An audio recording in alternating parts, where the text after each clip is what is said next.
Olá, pessoal, todos bem? Agora nós vamos corrigir 5 questões de direito processual do trabalho que foram cobrados no 35º exame e que eu tenho certeza que vão te ajudar a melhorar o seu desempenho nessa disciplina nos seus estudos para os próximos exames ou para concursos. Olha só, você já pode deixar o seu like, se inscrever no canal e ativar o sininho para receber a notificação das demais correções gratuitas que estão por vir. Vamos lá! Em determinada reclamação trabalhista que se encontra em fase de execução, não foram localizados bens da sociedade empresária executada, motivando o credor a instaurar um incidente de desconsideração de personalidade jurídica, o IDPJ, para direcionar a execução para os sócios atuais da empresa. Os sócios foram, então, citados para a manifestação. Diante da situação retratada e da previsão da CLT, assinale a afirmativa correta. Questão interessante, né, pessoal, que trata da desconsideração da personalidade jurídica no âmbito do direito do trabalho. Artigo 855-A da CLT, olha só, aplica-se ao processo do trabalho o incidente de desconsideração da personalidade jurídica previsto também lá no artigo 133 a 137 do CPC. Parágrafo 1º, da decisão interlocutória que acolher ou rejeitar o incidente, inciso 2, na fase de execução, né? Nós estamos aqui no enunciado da questão na fase de execução, coloquei em azul, tá? Cabe agravo de petição independentemente, eu vou frisar, independentemente de garantia do juízo. Ah, professor, então, na fase de execução, cabe recurso de agravo de petição da decisão que acolher ou rejeitar o IDPJ, independentemente de garantia do juízo. Sim, tá? Com esse conhecimento, você já poderia resolver a questão. Olha só, letra A, é desnecessária a garantia do juízo para que a manifestação do sócio seja apreciada. Perfeito, né, pessoal? O gabarito é a letra A, com fundamento no artigo 855-A, parágrafo 1º, inciso 2 da CLT, ok? Letra B, a CLT determina que haja garantia de juízo. A CLT determina o contrário, tá? Letra C, a lei determina que haja garantia do juízo em pelo menos 50% para que a manifestação do sócio seja analisada. Mentira, a CLT nem outra lei disciplina o que está na letra C. Letra D, será necessário garantir o juízo com bens e dinheiro para o sócio ter a sua manifestação apreciada. Não será necessário garantir o juízo. O gabarito é a letra A e o fundamento é o que nós acabamos de ler. Vamos para a próxima. Olá, pessoal. Rosemary trabalhou em uma sociedade empresária de produtos químicos de 1990 a 1992. Em 2002, ajuizou reclamação trabalhista contra o ex-empregador, requerendo a entrega do perfil profissiográfico previdenciário para que pudesse requerer aposentadoria especial junto ao INSS. Devidamente citada, a sociedade empresária suscitou, em defesa, a prescrição total extintiva. Diante da situação retratada e da previsão da CLT, assinale a afirmativa correta. Questão interessante, né, pessoal? Que trata aí do acesso às anotações referentes ao empregado, tá? Pelo próprio empregado, ok? Para resolver essa questão, nós temos que ir lá no artigo 11 da CLT, que diz o seguinte, olha só, a pretensão quanto aos créditos resultantes das relações de trabalho prescreve em 5 anos para os trabalhadores urbanos e rurais até o limite de 2 anos após a extinção do contrato de trabalho. Esse artigo é muito cobrado em provas, né? E no parágrafo 1º diz o seguinte, o disposto nesse artigo não se aplica às ações que tenham por objeto anotações para fins de prova junto à Previdência Social. Segundo o entendimento jurisprudencial do TST, a ação que visa a entrega do perfil profissiográfico previdenciário para fins de prova junto à Previdência Social ostenta natureza meramente declaratória, não se submetendo à prescrição nos termos do artigo 11, parágrafo 1º da CLT. Portanto, o parágrafo 1º do artigo 11 da CLT traz uma exceção, né? Que diz o seguinte, o disposto no caput, ou seja, o prazo de 5 anos para prescrição, não se aplica às ações que tenham por objeto anotações, entre elas o perfil profissiográfico previdenciário, ok? Com esse conhecimento, você já poderia ir para as assertivas. Olha só, Letra A, não há prescrição a declarar porque a ação tem por objeto a anotação para fins de prova junto à Previdência Social. Perfeito, né, pessoal? Com fundamento no artigo 11, parágrafo 1º da CLT e jurisprudência afeta ao tema. Letra B, houve prescrição?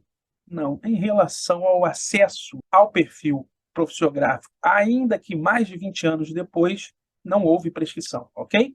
Se a prescrição para entrega do perfil profissiográfico previdenciário é trintenária. Não, não é trintenária, podia ser 40 anos, 50 anos. Ainda assim, não haveria prescrição e, por exemplo, os herdeiros, né, poderiam ter acesso aí ao perfil profissiográfico previdenciário de Rosemary, tá? Um possível conflito com o INSS. Tá ok? D, a CLT é omissa acerca da imprescritibilidade das ações. Não, a CLT não é omissa, acabamos de ver o artigo 11, trata do tema e o parágrafo 1º define uma exceção em relação às anotações referentes ao empregado e afetas à Previdência Social, ok? Portanto, o gabarito é letra A. Vamos para a próxima. Olha lá, pessoal, as entidades, mesmo as filantrópicas, podem ser empregadoras e, portanto, reclamadas na Justiça do Trabalho. A entidade filantrópica Beta foi condenada em uma reclamação trabalhista movida por uma ex-empregadora. E, após transitado em julgado e apurado o valor em liquidação, seguiu todos os trâmites de regência, o juiz homologou o crédito da exequente no valor de R$ 25.000. A ex-empregadora entende que o valor está em desacordo com a coisa julgada, pois nas suas contas o valor devido é bem menor, algo em torno de 50% do que foi homologado e cobrado. Sobre o caso, diante do que dispõe a CLT, assinale a afirmativa correta. Para resolver essa questão, você deveria ter conhecimento do artigo 884 da CLT. Olha só, garantida a execução e penhorados os bens, terá o executado 5 dias para apresentar embargos, cabendo igual prazo ao exequente para impugnação desses embargos, ok? O parágrafo 6º diz o seguinte: a exigência da garantia ou penhora não se aplica, eu quero frisar aqui, não se aplica às entidades filantrópicas e ou àqueles que compõem ou compuseram a diretoria dessas instituições, provavelmente num caso aí de desconsideração da personalidade jurídica, ok?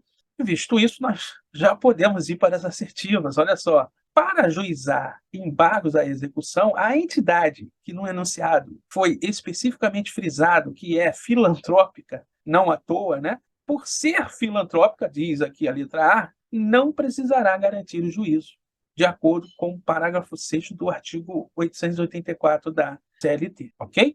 Gabarito, portanto, é letra A.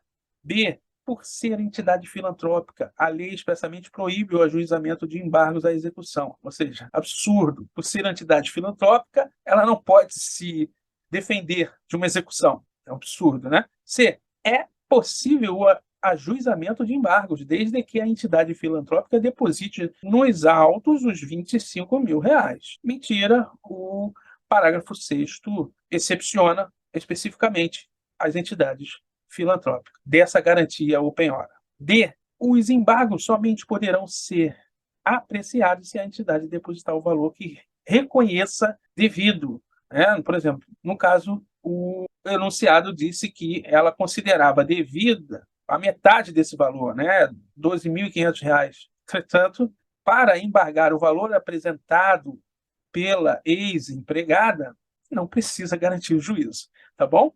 Gabarito é letra A. Vamos para a próxima. Olá, pessoal. Questão 79, prova tipo 1 branca. Seu escritório atua exclusivamente na área trabalhista e participará de uma licitação a ser realizada por uma grande empresa pública para escolha de escritórios de advocacia das mais diversas áreas de atuação.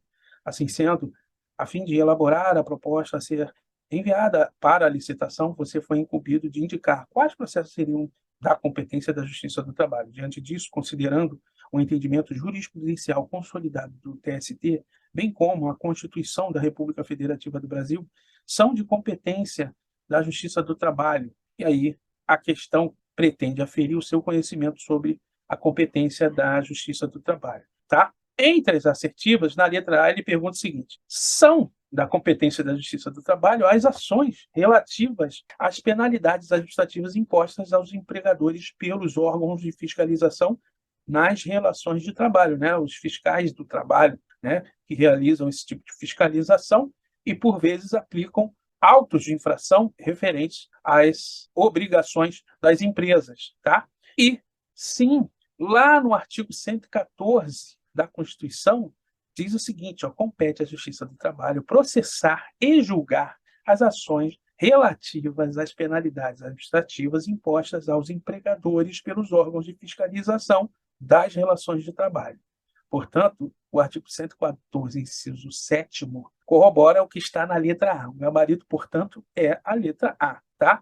Por trazer a literalidade do artigo 114, inciso 7º. Letra B. As causas que envolvam os servidores estatutários e os entes de direito público interno. Mentira, né, pessoal? A súmula 137 do STJ, por exemplo, corrobora isso, ó, direitos relativos a vínculo estatutário. Compete à Justiça Comum Estadual processar e julgar a ação de servidor público municipal pleiteando direitos relativos ao vínculo estatutário. Ou seja, o vínculo que, por exemplo, um servidor que foi concursado, né, foi admitido na administração pública municipal através de concurso, esse vínculo, por vezes, é estatutário, e nessa relação estatutária cabe à Justiça Comum Estadual processar e julgar determinado conflito entre o servidor e a administração pública municipal. Isso serve para a federal? Serve.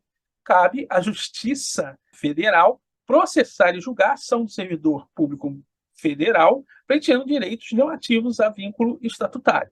Ok? Serve para estadual? Mesma coisa, sendo que o estadual é a Justiça Comum Estadual. Portanto, quando ele, na letra B, fala que compete à Justiça do Trabalho as causas que envolvam os servidores públicos estatutários e os entes de direito público interno, ele deixou a assertiva incorreta.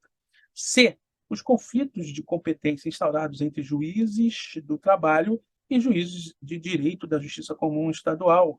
Errado é o que diz lá o artigo 105 da Constituição. Compete, na verdade, ao Superior Tribunal de Justiça os conflitos de competência, resolver os conflitos de competência entre quaisquer tribunais, ressalvado o disposto no artigo 102.1-O, bem como entre tribunal e juízes a ele não vinculados e entre juízes vinculados a tribunais diversos, entre eles os juízes do trabalho, tá? Logo, a letra C está incorreta porque, na verdade, essa competência é do Superior Tribunal de Justiça. D. As ações que visem a determinar o recolhimento de todas, eu quero frisar todas, ele abriu aqui a sentença, né?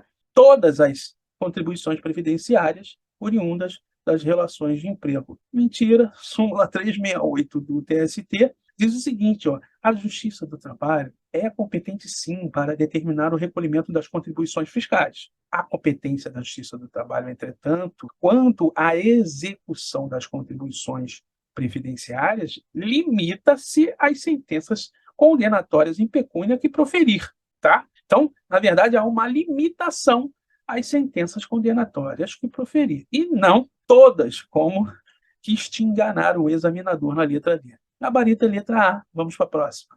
Olha lá, pessoal, última questão. Giane era cuidadora de Dulce, uma senhora de idade que veio a falecer.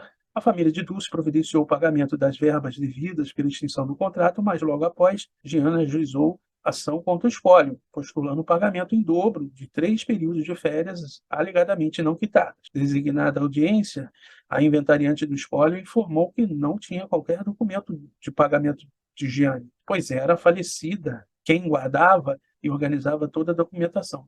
Por não ter provas, a inventariante concordou em realizar um acordo com o valor de R$ 6.000 pagos no ato, por transferência PIX e homologado de imediato pelo juiz. Passados 7 dias da audiência, quando fazia a arrumação das coisas deixadas por Dulce para destinar à doação, a inventariante encontrou no fundo de uma gaveta os recibos de pagamento de 3 férias que Giane reclamava devidamente assinadas pela então empregada. Diante da situação retratada, da previsão da CLT e do entendimento consolidado do TST, assinalem a afirmativa correta. Pois bem, pessoal, e aí? Nesse caso, a inventariante poderia desconstituir o que foi assinado e homologado em acordo?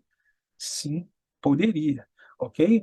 O gabarito é a letra C. Olha só, artigo 831. A decisão será proferida depois de rejeitada pelas partes a proposta de conciliação.